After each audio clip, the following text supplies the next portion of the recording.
본 말씀을 통해서 이 위기에서 기회로 라는 제목으로 하나님의 말씀 증거하겠습니다. 우리가 기억하는 대로 IMF 이 위기가 왔을 때 많은 사람들이 큰 어려움을 겪었습니다. 그 이후로도 여러 가지 위기들이 있었고, 또 근자에는 코로나로 인해서 또 많은 사람들이 큰 어려움을 겪었고 또 겪고 있습니다. 우리가 다 아는 것처럼 이런 위기가 있지만 이 위기 가운데 대응 준비가 된 사람들에게는 그게 또 하나의 기회가 될 수 있다는 겁니다. 물론 이것은 믿지 않는 세계에서도 말할 수가 있고, 사업을 함에 있어서나 혹은 모든 세상 일을 함에 있어서도 위기는 기회다, 그렇게 말할 수 있지만, 오늘 우리가 살펴보고자 하는 것은 이 믿음에 관련해서 우리 개개인의 신앙적인 면에 있어서 우리가 여러 가지 위기에 처할 때, 물론 여기에는 경제적인 위기도 있고 관계적 위기도 있고 다 통틀어서 우리 시험이라고 하면 여러 가지 큰 시험 가운데 우리 영혼의 위기가 처했을 때, 그때 우리의 대응 방법이 무엇이 될 것인가? 어떻게 대처해 나갈 것인가? 우리에게 위기라고 찾아왔는데 우리는 저 위기를 어떻게 해서 기회로 바꿀 것인가? 바꿀 수 있는가? 이러한 관점에서 한번 생각을 해볼 필요가 있습니다. 오늘 본문에서는 사울이 기름 부음을 받은 이후 처음으로 공식 데뷔를 하게 되는, 왕으로서의 취임식을 하게 되는 그 장면을 보여주고 있습니다. 그 이전에 왕이 되니까 잔치를 벌이고 할 것 같지만 큰 시험 가운데서 그 위기를 극복해내는 이 시련을 통해서 그의 왕으로서의 지도력이 부각이 되었고, 또 그를 반대하던 사람들도 또 한 마음이 되어 하나님이 세웠다, 그렇게 해서 하나님의 구원이 나타나게 되었습니다. 이 위기 가운데서 그 위기를 벗어나 기회로 삼은 것인데, 그러면 오늘날 우리도 마찬가지로 우리 삶 가운데서 많은 위기들을 당할 것인데, 그러한 시험의 때에 우리는 어떠한 모습과 어떠한 방편을 가지고 그 위기를 기회로 바꿔낼 것인가? 오늘 본 말씀을 통해서 살펴보도록 하겠습니다. 우리 첫 번째로 생각해 볼 수 있는 것은 이 위기의 때 우리에게 무엇이 필요할까? 위기 때 우리에게 필요한 것은 믿음의 간구입니다. 믿음의 간구가 필요하단 말은 무슨 말이겠습니까? 위기 때 기도하라, 기도하라. 우리가 위기에 처했을 때, 이 위기라고 하는 게 꼭 무슨 큰일이 닥치고 몸이 아프고 실패하고 이래서면 위기가 아닙니다. 우리가 여러 가지 시험을 당할 때 그 시험을 이겨내고 도리어 그런 것들을 우리 영혼의 양약으로 삼기 위해서는 그 문제 앞에 놓고 간구하는 자가 되어야 됩니다. 그럼 우리의 구하는 기도를 누가 들으시고, 하나님이 들으시고, 우리가 괴로워하던 그 문제가 도리어 하나님이 주시는 총이요 축복이라고 하는 것이 드러나기까지 우리는 하나님을 찾고 구하고 답을 찾기 힘써야 됩니다. 오늘 본문을 보시게 되면 이 길앗 야벳 사람들에 관한 이야기가 나옵니다. 암몬 자손의 왕이 쳐들어와서 길앗 야벳 사람들은 대적할 힘이 없으니까 이 장로들을 위시해서 먼저 화친을 치냈습니다. 그런데 암몬 왕이 아주 잔악하게도 우리가 너희와 그냥 타협할 수가 없고 너희들 다 눈을 하나씩 빼겠다. 그랬더니 이 장로들이 하는 말이 우리에게 좀 시간을 여유를 주시오. 우리를 도울 수 있는 도움자가 있는지 우리가 한번 요청하겠습니다. 어떻게 보면 이해가 안 되는 일들이지만 오늘 본문에 보면 그렇게 기록됐습니다. 1절부터 보시면요. 우리 본문 11장 1절에서 암몬 사람 나하스가 올라와서 길란 야베스를 대하여 진침해 야베스 모든 사람이 나하스에게 이르되 우리와 언약하자. 그리하면 우리가 너를 섬기리라. 암몬 사람 나하스가 그들에게 이르되 내가 너희 오른 눈을 다 빼어야 너희와 언약하리라. 내가 온 이스라엘을 이같이 모욕하리라. 야베스 장로들이 이르되 우리에게 일의 유예를 주어 우리로 이스라엘 온 지경에 사자를 보내게 하라. 우리를 구원할 자가 없으면 내게 나아가리라 하니라. 이 길란 야베스 사람들은 자기들의 힘으로 감당할 그런 능력이 없어 하는 겁니다. 여기서 극복할 수 있는 길은 그들이 선택할 수 있는 대안은 두 가지인데, 하나는 아몬 사람들에 나아가서 그들이 하는 대로 굴욕적인 모욕을 당하든지, 아니면 그들의 간곡한 요청을 듣고 누군가 와서 도와주기를 바라는 이 둘 중 하나입니다. 그런데 이 길란 야베스 사람들의 이 간절한 간청이 백성을 사이에서 전달되었고 또 사울의 귀까지 들어가 하나님의 신에 크게 감동된 사울과 그 이스라엘 백성들의 연합군대가 이 암몬 자손을 쳐서 길앗 야베스 사람들을 구원에게 이르렀다는 겁니다.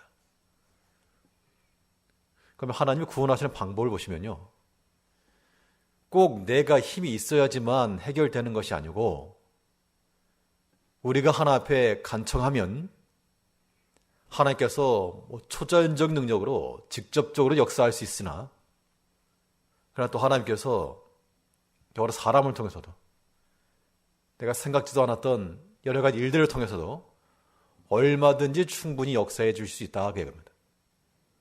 그걸 믿어야지 기도하는 거죠. 사실 우리가 기도한다 할 때는 이 현실적인 문제가 큽니다. 그게 1번, 1번. 물론 그것도 우리에게 기도 제목이 되고, 우리가 어떠한 일을 당하든 우리가 하나 앞에 간청을 하고 간구하여 우리의 필요를 채우신 이가 하나님이시라고 하는 그러한 신앙 고백이 우리 가운데 있어야 됩니다. 여러 차례 말씀드리지만 기도라고 하는 것이 무엇이냐라고 하는 정의를 내리게 되면 다름 아닌 이 기도는 하나님을 향한 성도의 신앙 고백입니다. 하나님 우리의 능력자요, 우리의 보호자요, 우리를 지키시는 자요. 이러한 신앙 고백이 기도하는 것에 녹아져 있는 겁니다. 그렇지 않으면 비나이다 하는 것과 다를 바가 없습니다. 그렇기 때문에 기도하는 것이 중요한 겁니다.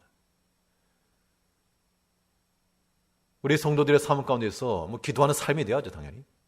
기도하는 삶이 되어야 되는 것은 마땅하고, 또 우리가 힘을 써서 하나 앞에 엎드리며 하나 앞에 간청하는, 우리 가운데 문제없는 그런 개인과 가정이 없을 것인데, 기도하는 모습들은 우리가 처한 그런 현실적인 문제에 비교해보면 그닥 많지 않은 듯한 그런 느낌을 받는 것은 저만의 생각인지 모르겠습니다. 우리 믿음의 성도들이 우리 삶 가운데서 큰 위기를 당할 때, 큰 위기만 아니라 어떠한 일이든 그러한 위기 가운데서 이겨내고 극복하고 도리어 기회를 삼기 위해서는 하나 앞에 간청하는 자들이 되어야 되겠습니다. 나는 답이 없습니다. 나는 답도 없고 길도 없고 할 줄 아는 것도 없고, 그런데 하나 앞에 우리의 마음과 우리의 정성을 기울여서 하나님께로 집중된 그러한 간구를 하게 되면 하나님께서 우리의 기도를 들으시고 우리의 세미한 음성까지라도 들으신 하나님께서 우리의 처한 모든 형편과 사정을 다 보시고 그의 선하신 뜻 가운데서 우리를 인도해 줄 겁니다. 그걸 믿는 것이 이 믿음의 성도의 삶인 겁니다.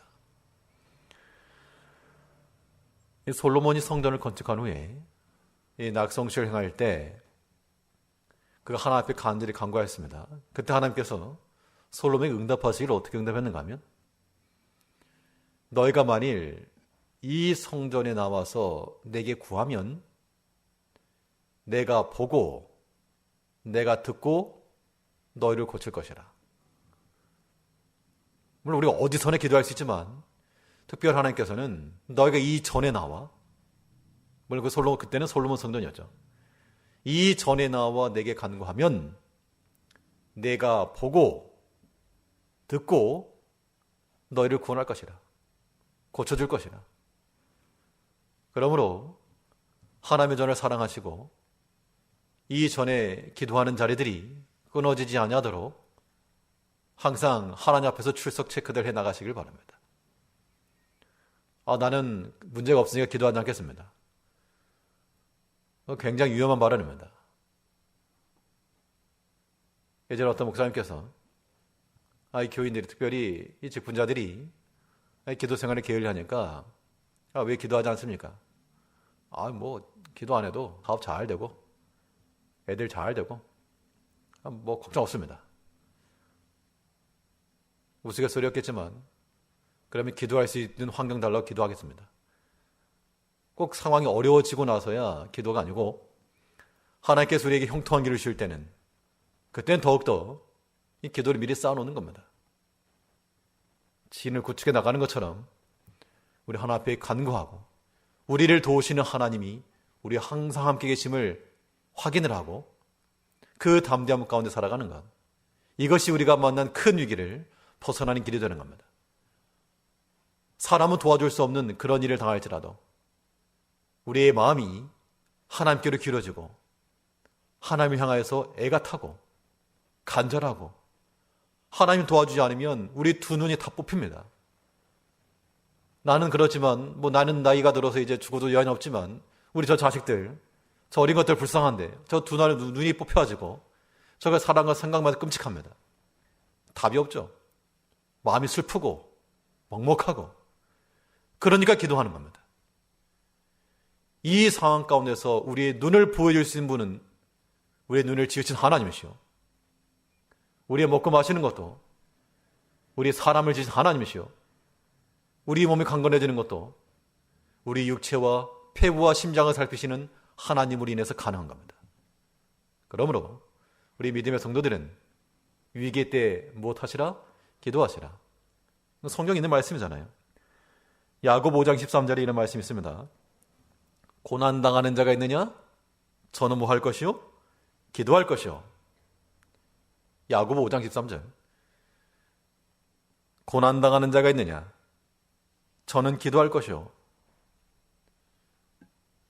성경 우리에게 쉬지 말고 기도할 것을 말씀했지만 특별히 우리 마음에 근심이 있거나 아픔이 있거나 요동함이 있을 때는 다른 것으로 보상하듯 하지 마시고 괜히 엉뚱한 것으로 마음 철려하지 마시고 하나님 앞에 달려나와야 됩니다. 새벽이 되었건 한밤중이 되었건 하나님 앞에 엎드려 간구하는 그 백성들의 기도를 하나님께서 결코 무시하지 않으실 것이고 하나님께 들으시고 보시고 인도하실 겁니다. 그걸 믿고 나가는 겁니다. 그런 하나님 앞에 간구하는 백성들은 어떤 마음을 가져야 되는가 하면 우리 긴박한 순간에 기도하게 되면 하나님이 들으신다라고 하는 확신이 있어야죠. 그러니까 이 확신 자체가 기도 응답인 겁니다. 우리의 신앙의 수준이라고 하는 것은 어린아이 단계에서부터 초보적 단계에서부터 한 단계 나아갈 것인데 사실은 우리는 우리 현안들이 있습니다. 현안들. 이것이 해결되는 것이 우리의 1차 문제이지만 그런데 우리가 하나님 앞에서 신앙생활하다 보면 하나님 앞에 정말 간절함을 매달리다 보면 어느 순간 문제들이 사라져버리는, 문제가 없어진 게 아니고 내 마음 가운데서 사라져버리는. 기도하는 백성들은 기도하는과 동시에 이미 응답을 받는 겁니다. 우리의 간구 소리를 하나님이 들으신다. 그 마음 가져야 되겠죠. 오늘 본문에 보게 되면 이 암몬 왕이 무슨 끔찍한 말을 했습니까? 눈을 다 빼겠다. 너희 눈을 다 빼겠다. 큰 시련인데, 그러나 우리의 위로는 무엇인가 하면 우리가 여러 가지 큰 어려움과 환난을 만날 때 그것을 능히 감당할 수 있는 이유는 성경이 증거하는 대로 하나님 우리의 피난처시요 환난 중에 만날 큰 도움이시라. 시편 46편에 있죠.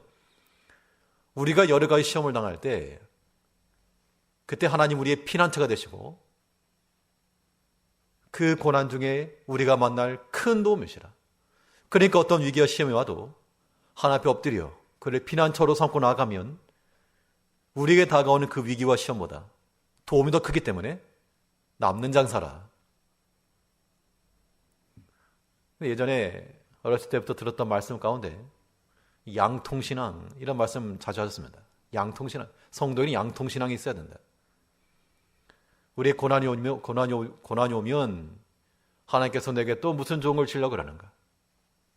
형통한 날이 오면 하나님 은혜로 참 감사하다.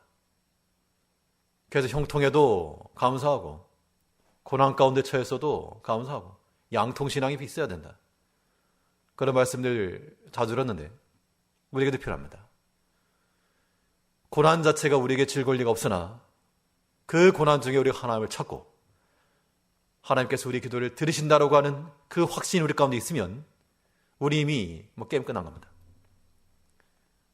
그 어떤 고난이라도 이 고난이 주는 마지막은 사망 아닙니까? 사망. 죽으면 죽는 것인데 그 죽음마저도 이기신 그리스도께서 우리의 친형이 되시고 우리의 옆 동행자가 되시기 때문에 두려워하지 말자는 겁니다. 길은 있습니다. 길은 있어요. 나만 못한 하나님 섬기는 거 아니잖아요. 우리가 섬기는 하나님이 나만 못하신가? 그렇지 않죠? 그러므로 이 위기 때 우리 성도님들이 하실 유일한 길은 하나 앞에 엎드려 기도하는 겁니다. 간청하는, 간구하는 이러한 믿음의 간구를 통하여 이런 여러 가지 큰 시험과 위기 가운데서 도리 유익함과 기회로 바꿔나갈 줄 아는 지혜로운 하나님의 백성들 되시기 바랍니다. 둘째로 우리가 위기를 당할 때 어떻게 극복해 나갈 것인가? 이 위기를 대응해 나가는 대응책은 우리 믿음의 결단이 필요한 겁니다. 이 믿음의 결단이라고 하는 것이 우리에게 하나의 힘이 되고 원동력이 되고 하나의 출발점 되는 것이죠. 근데 결단이라고 하는 것도 사람의 계획이나 의지만을 말하진 않습니다. 우리 경험상 알기로 우리 자신의 의지가 얼마나 빈약한가. 작심 3일? 작심 3시간도 못 될 경우가 많습니다. 우리 믿음의 결단이라고 하는 것은 다름 아닌 내가 뭘 해야 되겠다. 그런 결단, 그런 거 말고 우리의 믿음의 결단이라고 하는 것은 간단한 겁니다. 성령의 감동하심을 따라가는 겁니다. 하나님께서 내게 주시는 그 감동함을 따라 이 쉽지만 어려운 길을 해내는 것이 이 위기를 극복해내기는 길입니다. 이 암몬 왕이 쳐들어와서 이 눈을 다 빼버리겠다라고 하는 이러한 큰 위기 앞에서, 이 위협 앞에서 이것을 타개할 수 있었던 원동력은 이 사울이 하나님의 신에 크게 감동되어서 그의 행동함이 이 일이 시작된 겁니다. 우리 4절을 보시면요. 이에 사자가 사울의 기부하에 이르러 이 말을 백성에게 고하매 모든 백성이 소리를 높여 울더니 마침 사울이 밭에서 소를 몰고 오다가 가로되 백성이 무슨 일로 오느냐? 그들이 야벳 사람의 말로 고하느라.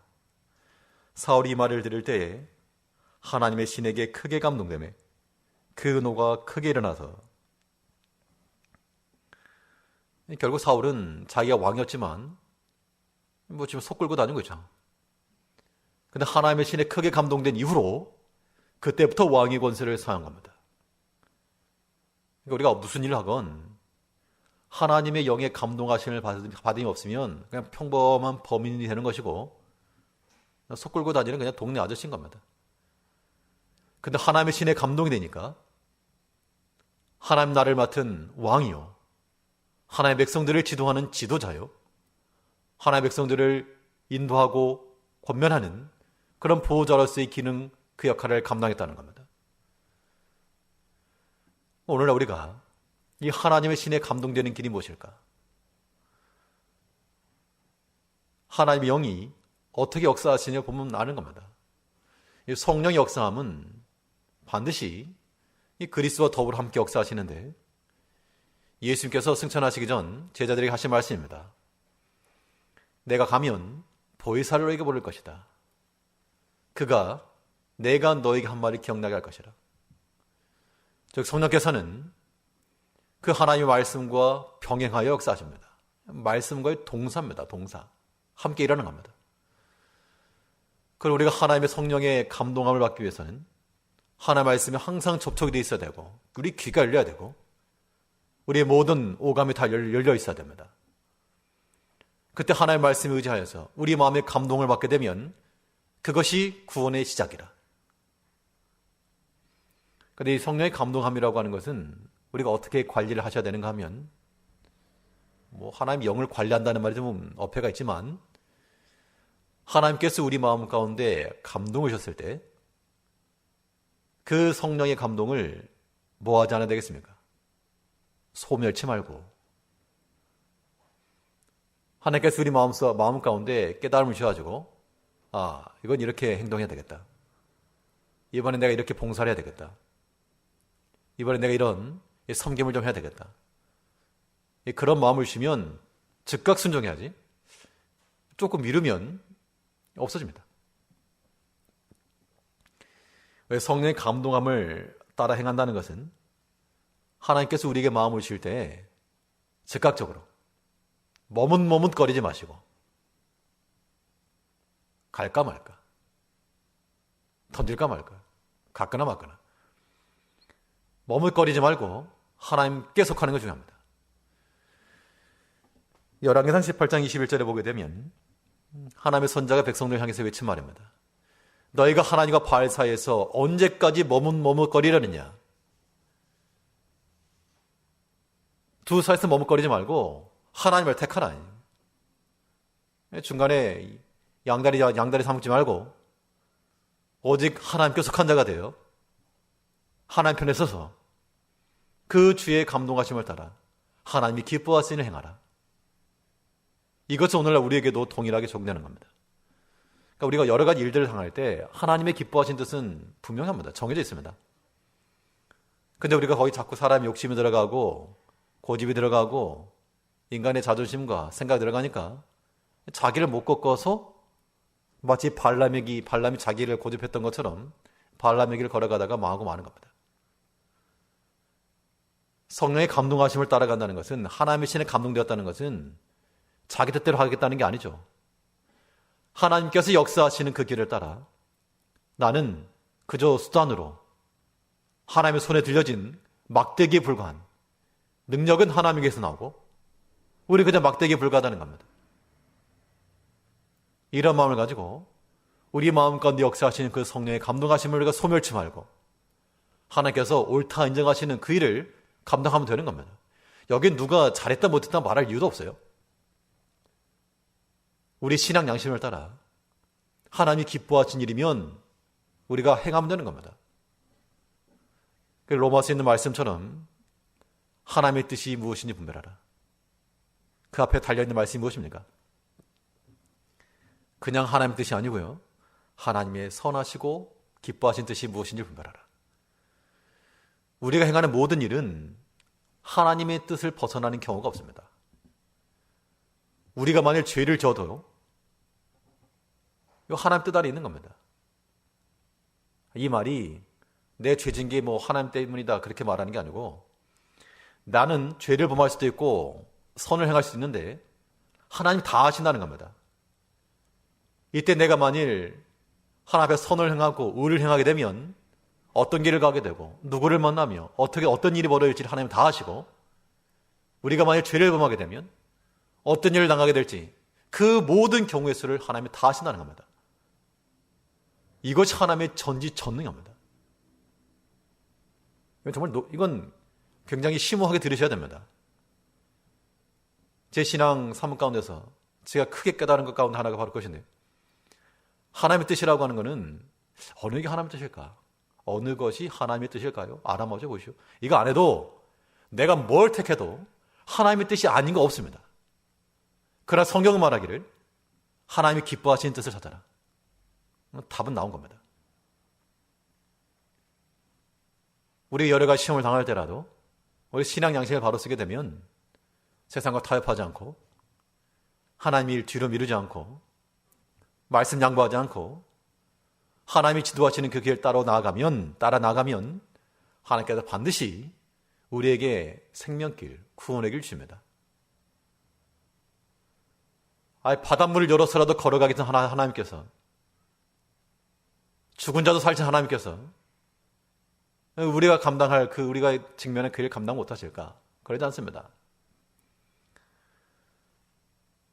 하나님께서 우리 마음의 감동하심을 따라 성령의 소욕을 따라 하나님 앞에 나가면 우리에게 있는 모든 문제들은 하나님께서 친히 역사하실 것을 믿고, 문제만 바라보지 마시고, 문제가 퍼지게끔 문제만 바라보지 마시고 우리 하나님의 뜻을 따라 하나님께로 더 가차에 나감으로 하나님이 더 커지고 그의 능력으로 모든 문제를 해결함을 받는 그러한 구도를 만들어가야 됩니다. 이 믿음의 결단이라고 하는 것이 이 하나님의 영의 감동하심을 따라, 이 성령의 감동하심을 따라가는 것이 우리의 믿음의 결단이요. 또 여기에는 우리는 사람이니까 또 우리에게도 해야 될 일이 있죠. 하나님 앞에서 우리 육체의 일을 멈추는 것 또한 우리가 마음에 믿음으로 결단하는 일입니다. 동전이 양면과도 같아서 우리가 지금껏 해오던 육에 속한 일들, 세상에 속한 일들 계속하고 있으면 하나님의 일이 이루어질 수가 없습니다. 이제 우리가 돌이키고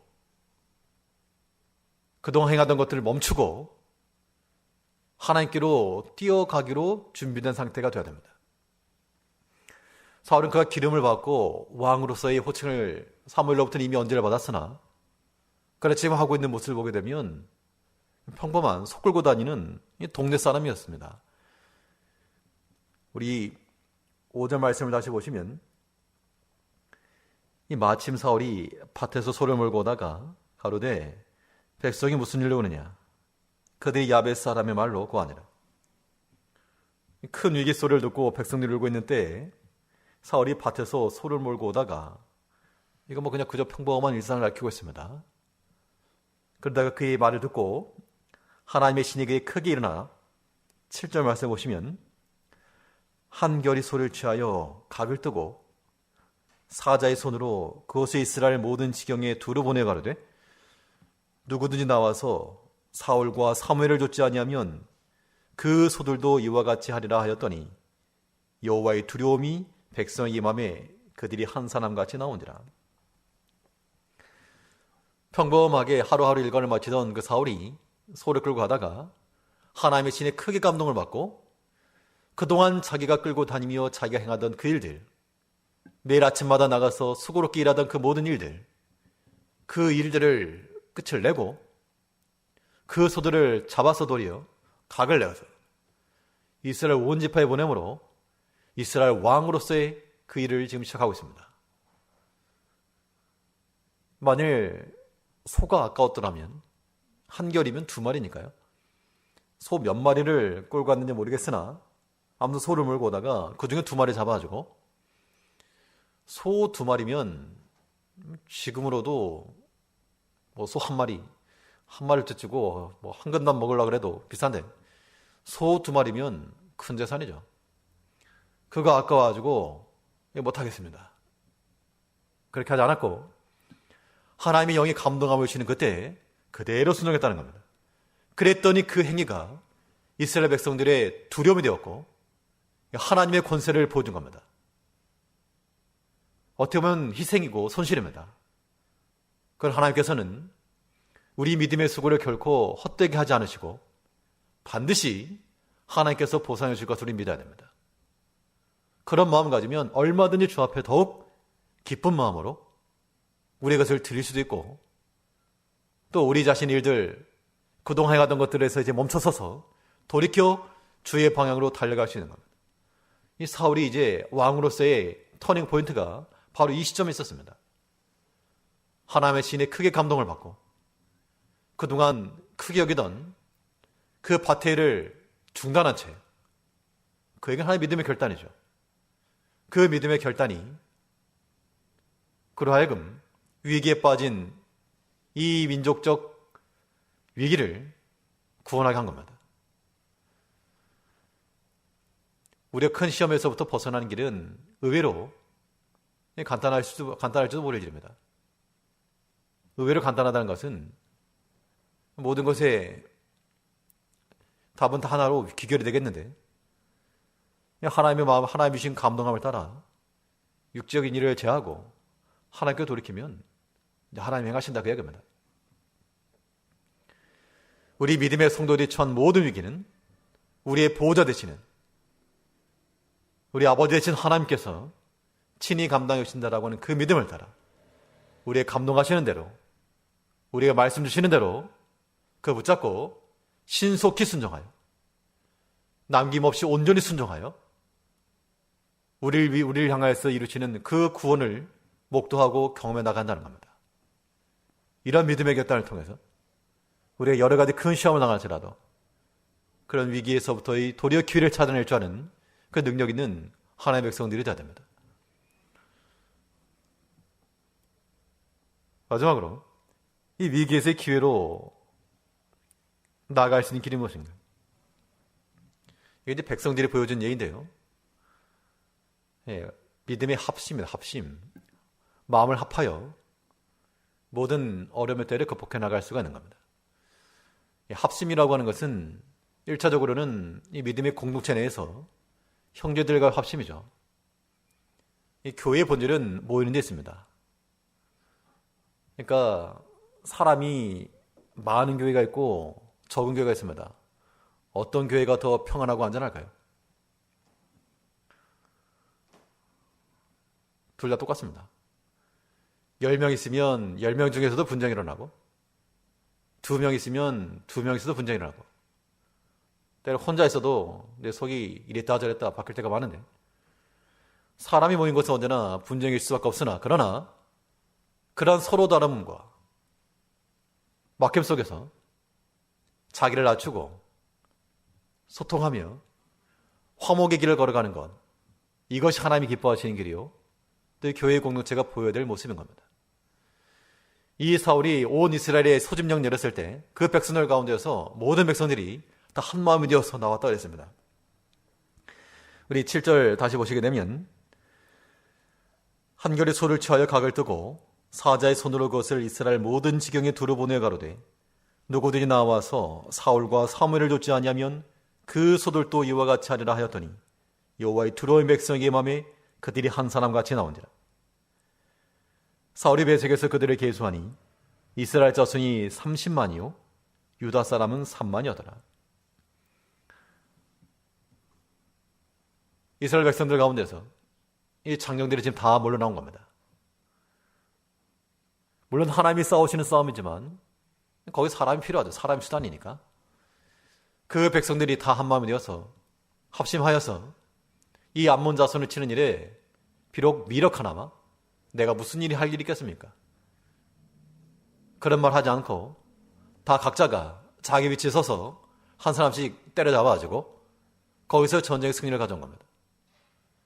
그러니까 우리 특별히 믿음의 형제들은 교회 공동체 내에서는 나는 하는 일이 별로 없다, 그런 말 하시면 안 됩니다.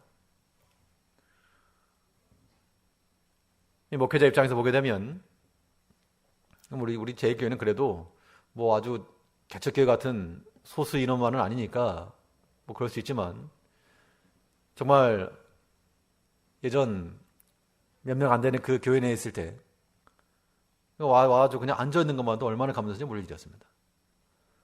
하다못해 관광객 지나가다가 바로 교회 앞에 식당이 하나 있었는데, 엄니식당이라고.